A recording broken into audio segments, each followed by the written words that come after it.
up tonight, Fiji looks at specialist surgery, Fiji to submit report on women, and 2 die in the last 24 hours.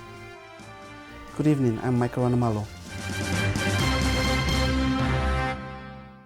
Fiji is expected to be able to carry out specialist surgeries by the end of this year. This follows the call for expressions of interest by the Ministry of Health for a partnership with the private sector for tertiary healthcare services.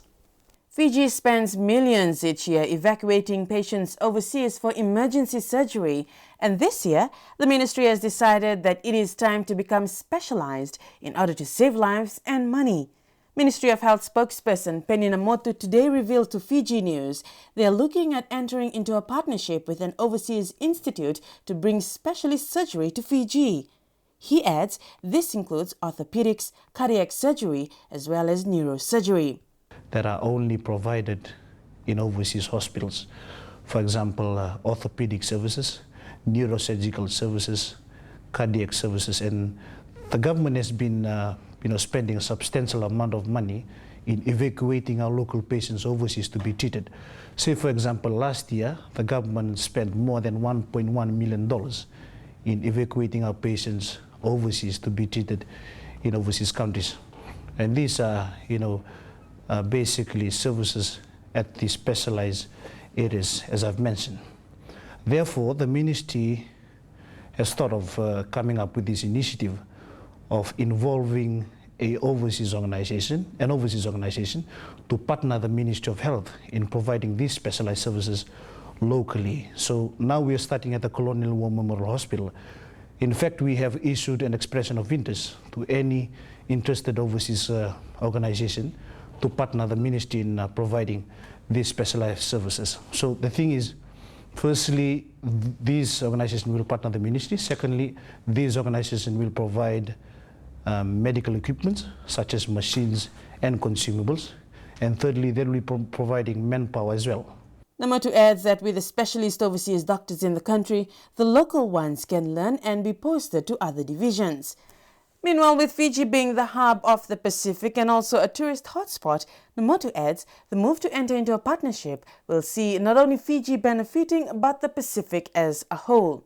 On the other hand, it's also a move by the ministry in improving our health tourism capacity.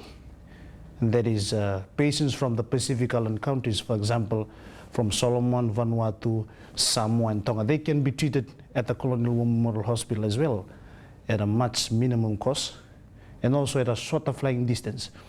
We are looking at treating patients from Australia and New Zealand as well to be treated at the CWM hospital, treated on these specialized services provided by the hospital at a minimum cost, and also for these people they can fly shorter flying distance instead of flying to Europe or to India or to other countries.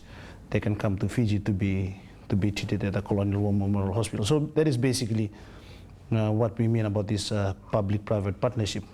It is expected that the partnership will eventuate by June this year and the specialist units to be up and running by the end of the year.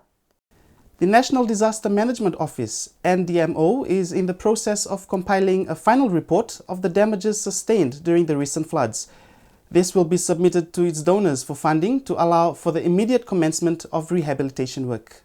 Priority areas are education, health, agricultural and public utilities, and the focus now is on the current adverse weather situation experienced right through the Fiji Group. Head of DISMAC and Provincial Development Permanent Secretary Ines Ratu says that some of their rehabilitation works are on schedule, such as the Health Ministry's fumigation exercise of houses damaged by flood waters and the restoration of public utilities. As of this morning, only one evacuation center is open at the Girmit Center in Lautoka. Seriratu reveals that since the health department has given the all clear for 6 government pool quarters fit for human habitation, the Nandi Police Community Evacuation Center has now been closed. He adds that all evacuation centers in Nandi are closed. Meanwhile, the Nandi Weather Office has also advised members of the public to expect continuous heavy downpour and a possibility of flooding in low-lying areas. This is due to an active trough of low pressure slowly moving to the west of the group. Meanwhile, a recovery process report has indicated that initial estimate damage figures sustained by the floods are $16.8 million. The report was presented to the Prime Minister on Thursday during his tour in Ba. Two families are mourning the loss of their loved ones after two people lost their lives yesterday in two separate incidents. Police PRO Ana Naisoro says in one case, a farmer of Lase village in Nandronga drowned while he was bathing in the nearby river.